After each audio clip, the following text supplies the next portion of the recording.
Bonjour à tous et bienvenue dans cette nouvelle leçon du dégustateur, dans laquelle je voudrais vous parler du principe de l'assemblage dans les vins. Vous savez, quand vous dégustez une bouteille de vin, donc parfois il y a le cépage qui est mentionné sur l'étiquette, parfois c'est pas mentionné, c'est pas une mention obligatoire, mais si vous regardez les cépages qui sont utilisés pour tel ou tel vin que vous dégustez, dans certains cas vous avez un seul cépage, et dans d'autres cas vous avez deux, voire trois, voire plusieurs cépages. Quand vous avez un seul cépage, c'est ce qu'on appelle des vins en monocépage, et sinon c'est ce qu'on appelle des vins d'assemblage. Donc, typiquement, un rouge de Bourgogne, cépage Pinot Noir, ou un blanc de Bourgogne, cépage Chardonnay, c'est du monocépage.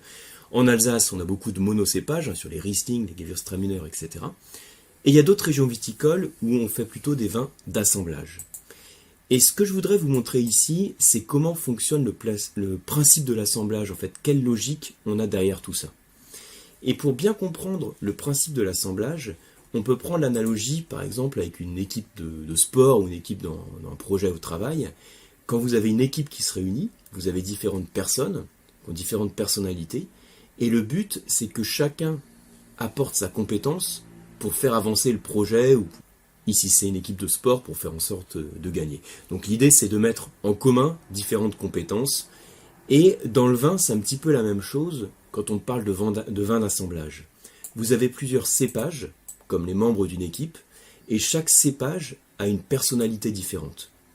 Vous savez, on a déjà parlé à plusieurs reprises que chaque cépage est défini par un profil organoleptique, c'est-à-dire un niveau d'acidité, un niveau de tanin, un niveau d'alcool, différents arômes spécifiques, qui vont pouvoir varier bien sûr en fonction du terroir, du climat, tout ça, mais déjà à la base, un cépage, il a une identité propre, et il transmet cette identité au vin.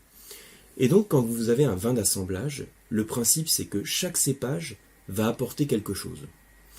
Et on va chercher à avoir une forme d'équilibre dans le vin au final. Donc, pour vous représenter ça, j'ai fait ce schéma-là, qui est une balance. Donc ça, c'est une balance. Et on cherche à avoir un certain équilibre. Et l'équilibre va se faire entre deux pôles. D'un côté, sur un des plateaux de la balance, on va voir ce qui est dur. Et de l'autre côté de la balance, on va avoir ce qui est doux. Plutôt que de dire dur et doux, je pourrais dire on va avoir d'un côté ce qui est un peu austère, et de l'autre ce qui est plus souple, plus facile, plus agréable. Je donne souvent cet exemple, comme quoi on est biologiquement programmé pour aller vers ce qui est facile, ce qui nous plaît, donc vers le sucre, alors que l'acidité, c'est pas quelque chose à laquelle on va spontanément. Donc on a ces deux plateaux de la balance, le dur, le doux, l'austère, le facile. Ce qui est dur, ça va être plus ce qui est acide, ce qui est tannique dans le vin, et ce qui est doux, alors bien sûr ça peut être le sucre, mais si vous dégustez un vin sec, ce qui apporte la douceur, c'est l'alcool, le glycérol. Donc j'ai vraiment ces deux plateaux. Je vous ai mis ici dur, tanin, acidité. Je vous rappelle que les tanins, c'est ce qui assèche. L'acidité, ça rafraîchit la bouche, mais c'est une salivation fluide, alors presque entre guillemets qui pique un peu. Alors, ce qui est doux, ça crée également une salivation, mais une salivation beaucoup plus grasse, plus onctueuse. Donc on a ces deux plateaux qui composent l'équilibre. Donc je reviens sur le sujet de l'assemblage des vins. Ça veut dire que à chaque fois que vous avez un assemblage dans un vin, vous avez toujours quelque part un jeu entre ces deux plateaux de la balance. Le côté dur et le côté doux. Pour faire simple, on peut prendre l'assemblage classique qu'on fait à Bordeaux, les assemblages bordelais. Donc, vous savez qu'il y a donc, la trilogie des cépages bordelais, quand je prends les trois rouges, c'est Cabernet Sauvignon, Cabernet Franc, Merlot. Donc d'un côté les Cabernets et de l'autre le Merlot. Quand je fais un assemblage de ce type, je vais avoir le Cabernet qui va faire plutôt pencher la balance vers le côté du dur. Parce qu'un cépage Cabernet, et c'est d'autant plus vrai pour le Cabernet Sauvignon, vous avez un niveau d'acidité qui est important et un niveau de tanin qui est important. Quand vous avez un vin qui est dominé par exemple par le Cabernet Sauvignon, ça vaut le coup de le faire vieillir. Parce qu'en vieillissant, les tanins s'atténuent, l'acidité également, donc le vin paraît plus souple. Mais voilà, quand vous avez votre assemblage bordelais et que vous dégustez dans sa jeunesse, l'assemblage Cabernet-Merlot, c'est exactement ces deux plateaux de la balance. Cabernet, c'est le côté dur, et Merlot apporte la rondeur, le côté gourmand, il apporte le fruit. Parfois, donc j'ai dit dur, doux, on pourrait être austère, plus facile. Certains disent ici masculin, féminin. Vous utilisez à la rigueur le terme qui vous parle le plus, mais l'idée à avoir en tête, c'est vraiment cette notion d'équilibre. Alors, c'est vrai que ça ne veut pas dire qu'on va chercher systématiquement à avoir un vin complètement équilibré. Il y a toujours un vin qui a une personnalité qui va pencher plutôt d'un côté ou de l'autre dans cette balance.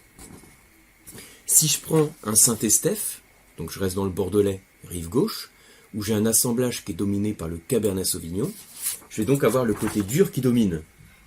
Par contre, si je prends un vin de la rive droite, donc dans le Libournais, j'ai plutôt des assemblages qui sont dominés par le par le Merlot pour le coup, donc ça apporte de la rondeur, et j'ai le côté doux, la rondeur, l'onctuosité qui domine. Là, je vous ai donné l'exemple de l'assemblage bordelais.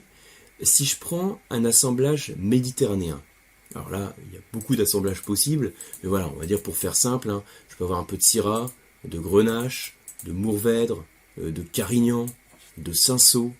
Tout ce que je vous cite là, ce sont des raisins, donc un raisin du sud, un raisin méditerranéen. Et là aussi, chaque cépage fait pencher la balance plutôt d'un côté ou de l'autre. Je vais vous les citer. Alors par exemple, Grenache, c'est plutôt sur la rondeur, alors que Mourvèdre, c'est plutôt sur le côté dur. Par contre, si je prends Syrah, Cinsault, Syrah va plutôt faire pencher du côté dur, et Cinsault du côté doux. On apporte du fruit, on apporte un peu de fraîcheur. Maintenant, si je prends Syrah Mourvèdre, et ben dans ce cas-là, la Syrah va plutôt passer de l'autre côté de la balance. Elle va jouer sur la fraîcheur, le côté fruité, et le côté dur va être apporté par le Mourvèdre. Donc vous voyez que ça ne veut pas dire qu'on a un cépage qui est toujours d'un côté de la balance, et un autre cépage qui va être toujours de l'autre côté de la balance. Parfois, c'est un petit peu plus complexe que cela. Néanmoins, c'est vrai que pour faire simple, je peux dire que du côté doux, j'ai souvent plus les merlots, les grenaches, les cinsaults, si je prends cet exemple méditerranéen, et les côtés durs, les cabernets, les mourvèdres ou les carignans. Alors, ça veut dire maintenant, pour la mise en application, ce que je vous recommande, c'est à chaque fois que vous dégustez un vin, demandez-vous quel est le cépage ou quels sont les cépages qu'on a dans ce vin, et à partir du moment où vous êtes sur un vin d'assemblage, c'est important de vous demander quel est l'apport de chaque cépage. Est-ce qu'on a un cépage qui fait pencher plutôt vers le dur ou vient plutôt vers le doux? Et comment va se construire l'équilibre du vin? Donc voilà, maintenant c'est à vous de jouer, c'est la séance de travaux pratiques. Donc voilà pour cette petite vidéo, j'espère que vous avez appris des choses et que ça vous rend un peu plus clair la notion de l'assemblage, ce que j'appelle moi le jeu des assemblages. J'aime bien le représenter comme ça avec cette balance, donc j'espère que ça vous parle. Merci beaucoup en tout cas pour votre attention, je vous dis à très bientôt pour une prochaine vidéo, et n'hésitez pas à me suivre en rejoignant ma newsletter, vous avez le lien aussi qui est dans la description. À bientôt.